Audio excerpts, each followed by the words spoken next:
Baik, Assalamualaikum warahmatullahi wabarakatuh. Kita masuk ke materi gerak parabola. Jadi untuk gerak parabola ini sebenarnya masih masuk dalam kinematika gerak lurus. Dan seperti yang saya katakan di awal, kinematika gerak lurus hanya menggunakan 4 persamaan. 1 persamaan milik gerak lurus beraturan, 3 persamaan milik gerak lurus berubah beraturan. Jadi tetap 4. Hanya konteksnya atau kasusnya saja berbeda. Di awal kalian sudah belajar gerak lurus pada lintasan horizontal atau mendatar.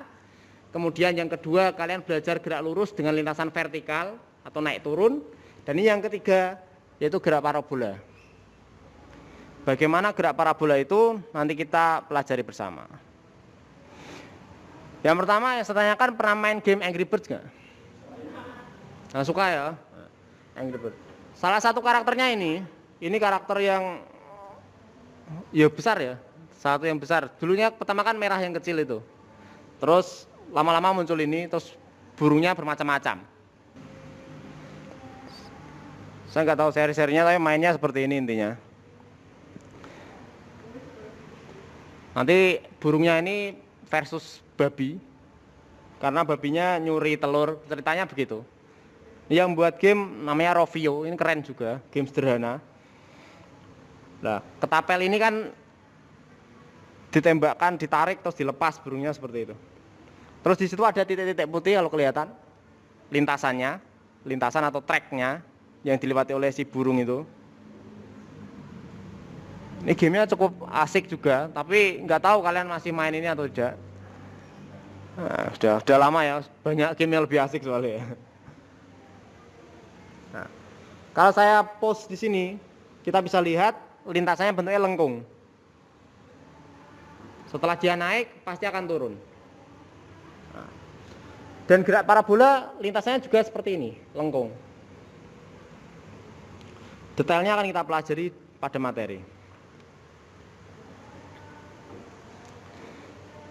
Kemudian, apa yang dimaksud dengan gerak parabola? Gerak parabola memiliki nama lain. Jadi terkadang disebut juga dengan gerak peluru. Gerak peluru. Nah, adalah gerak 2 dimensi yang membentuk lintasan melengkung. Lintasan melengkungnya seperti lintasannya Angry Bird tadi. Melengkung. Naik, turun, seperti lonceng terbalik, gampangannya begitu. Nah, dan gerak parabola ini merupakan gerak gabungan antara gerak lurus beraturan GLB dengan gerak lurus berubah beraturan atau GLBB. Jadi gabungan dia. Kalau sebelumnya kita belajar mungkin hanya GLB saja atau GLBB saja, tapi kalau parabola pasti dua. Pasti dua. Ini masih sama asumsinya, hambatan angin dianggap 0 atau angin dianggap tidak ada. Asumsinya begitu, dianggap begitu. Nah, saya gambarkan lintasan gerak parabola ini dalam bidang kartesius, bidang XY. Ada panah ke atas yang menunjuk vertikal dan ada panah mendatar yang menunjuk horizontal. Dan lintasannya seperti ini, yang dibentuk oleh gerak parabola atau gerak peluru. Nah, sebelum Angry Birds-nya tadi terlempar, dia berada pada posisi 1. Ini boleh disebut posisi awal. Nanti dia naik ke posisi 2, posisi 3, ini saya sebut juga dengan posisi puncak. Dia berada di puncak tertinggi. Posisi 4 dan kembali lagi menyentuh tanah di posisi 5. Secara umum seperti ini, secara umum. Vertikal, horizontal. Jadi 2 lintasan, horizontal, vertikal. Nah, sebelum si Angry Birds ini terlempar, dia membentuk sudut alfa. Sudut alfa. Jadi sudut alfa ini adalah sudut elevasi atau sudut kemiringan antara sudut lemparan si Angry Birds dengan tanah. Oke, next. Halaman berikutnya. Nah, ini skema lebih lengkapnya seperti ini. Kalau tadi skema sederhana, ini skema yang lebih lengkap. Jadi kenapa benda ini yang saya gambarkan di layar ini Angry Bird naik dan turun, gerakannya seperti itu karena dipengaruhi oleh dua kecepatan. Kecepatan pertama dengan garis panah warna hijau itu pada arah horizontal. Semua panah warna hijau arahnya horizontal semua. Horizontal atau mendatar, semuanya. Dan gerak benda pada arah horizontal adalah gerak lurus beraturan atau GLB. Makanya di tabel di bidang Cartesio saya tuliskan horizontal GLB. Horizontal GLB. Kemudian panah warna merah itu menunjukkan kecepatan pada arah vertikal atau arah tegak. Kalau dari posisi 1 dia ke atas, posisi 2 ke atas, posisi 3 atau posisi puncak VY-nya tidak ada. Yang berarti VY-nya bernilai 0. Kenapa tidak ada? Karena bendanya gampangannya seperti gerak vertikal. Sampai tinggi maksimum, berhenti, baru turun. Ingat, ini hanya dilihat pada satu arah saja, arah vertikal saja. Kita fokus pada panah warna merah. Jadi pada posisi 3 atau posisi puncak, VY bernilai 0. Itu pasti, di puncak pasti 0. Kemudian turun, arah kecepatan atau V3Y-nya berubah, yang semula ke atas menjadi ke bawah karena dia turun. Dan pada posisi 5 VY-nya juga turun. Jadi posisi 1 naik, posisi 2 naik, posisi 3 0, posisi 4 turun, posisi 5 turun. Seperti itu. Tapi untuk X pada area horizontal dia tetap nilainya tidak berubah dari awal hingga akhir.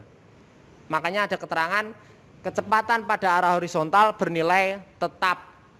Kenapa tetap? Karena dia GLB. Dengan kata lain, V0X sama dengan V1X sama dengan V2X sama dengan V3X sama dengan V4X dan seterusnya. Nilainya selalu sama, selalu. Untuk yang Y, kecepatan pada arah vertikal selalu berubah. Kenapa berubah? Dipengaruhi oleh gravitasi, materi gerak vertikal. Nah, VY ini adalah kecepatan pada arah vertikal. Nanti ada V0, V1, V2 itu terserah kalian. Jadi bebas untuk menentukan 0, 1, 2-nya bebas. Dan saya pertegas lagi bahwa VY puncak bernilai 0. Ini pasti.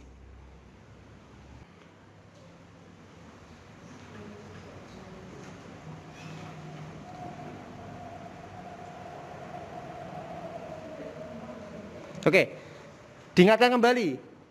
Lintasan vertikal tadi GLBB. Berarti VY pasti GLBB, pasti. Saya tampilkan lagi tidak bosan-bosan. Persamaan 1, 2, dan 3 dari GLBB. Tetap sama, tidak ada perubahan. Dan ini menggunakan H.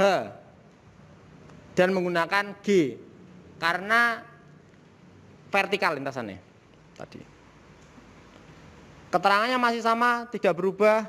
V kecepatan akhir, V0 kecepatan awal, H itu ketinggian, T waktu, G percepatan gravitasi, dan jika tidak diketahui percepatan gravitasinya nilainya adalah 10 pasti. Dan pada lintasan horizontal yaitu X, S. Kalau vertikal tadi ada VY dan H. Oke ya. Kalau lintasan horizontal ada VX dan S jarak mendatar. Masih sama, satu persamaan, V sama dengan S per T. Dengan V kecepatan, ada akhirnya boleh, nggak ada akhirnya boleh, karena sama saja, kecepatan awal, kecepatan akhir sama, karena kan dia GLB, S-nya jarak, satuannya meter, dan T adalah waktu. Sudah cukup. Jika kalian browsing di internet, nanti browsing tentang latihan soal atau apapun itu, terkadang mereka mengerjakan menggunakan cara cepat, boleh. Saya tidak masalah.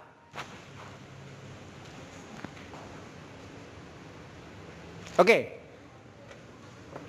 Ini saya ambil benda pada posisi 1. Kalau benda pada posisi 1 tak ambil nanti jadinya begini. Ada kecepatan pada arah horizontal Vx dan kecepatan pada arah vertikal Vy. dan antara VR dan Vx ada sudut alfa. Saya tuliskan lagi, Vx ini adalah kecepatan pada arah horizontal, Vy kecepatan pada arah vertikal, VR ini resultan kecepatan, atau biasanya nanti dalam soal disebutkan misalnya Budi menendang bola dengan kecepatan 10 dengan sudut elevasi 30 misalnya begitu. Nah, dengan kecepatan itulah VR. Karena Vx dan Vy ini muncul karena VR-nya ini diuraikan. Jadi VR diuraikan jadi Vx dan Vy, diuraikan jadinya. Dan saya ingatkan kembali, untuk mencari VR itu bisa didapatkan dari akar Vx kuadrat plus Vy kuadrat. Ini persamaan pada bab kedua. Kemudian Vx itu VR kali cos alfa dan Vy adalah VR kali sin alfa. Ini bukan persamaan baru, karena persamaan Vx dan Vy yang ada di bawah ini, dua ini, dia merupakan materi vektor. Jadi pada bab sebelumnya juga sama. Jadi tidak ada persamaan baru untuk materi gerak lurus, pada materi gerak parabola. Sudah ini. Sebenarnya kan ini cos alfa sama dengan Vx per Vr. Cos alfa sama dengan Vx per Vr. Gampangannya cos alfa sama dengan samping per miring. Kan dulu begitu. Kemudian yang bawah sin alfa sama dengan depan per miring. Depannya alfa adalah Vy yang tegak itu. Dan miringnya adalah Vr. Jadi persamaan-persamaan yang digunakan dalam gerak parabola ini persamaan-persamaan yang sudah kalian pelajari dahulu. Hanya saja diulang.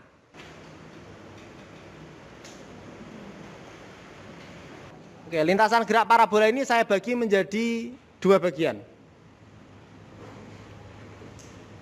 Titik awal sampai ke puncak dengan jarak S1. Kemudian puncak ke titik akhir ini adalah S2. Ini sebenarnya tambahan saja. Tambahan saja. Nah, jarak yang ditempuh S1 dan S2 ini sama dengan asumsi angin dianggap tidak ada, udara dianggap tidak ada, atau gaya hambat udara 0. Asumsinya begitu. Sudut alfa yaitu elevasi ketika naik dengan sudut beta yaitu sudut antara benda dengan tanah ketika turun itu sama. Dan terakhir, waktu yang ditempuh dari awal ke puncak itu sama dengan waktu yang ditempuh dari puncak ke akhir. Itu sama. Waktu naik dan waktu turun sama. Makanya T1, T2 sama. Keterangan umumnya seperti ini. Ini tambahan saja. Saya berikan mungkin saja terpakai. Begitu saja. Terima kasih. Assalamualaikum warahmatullahi wabarakatuh.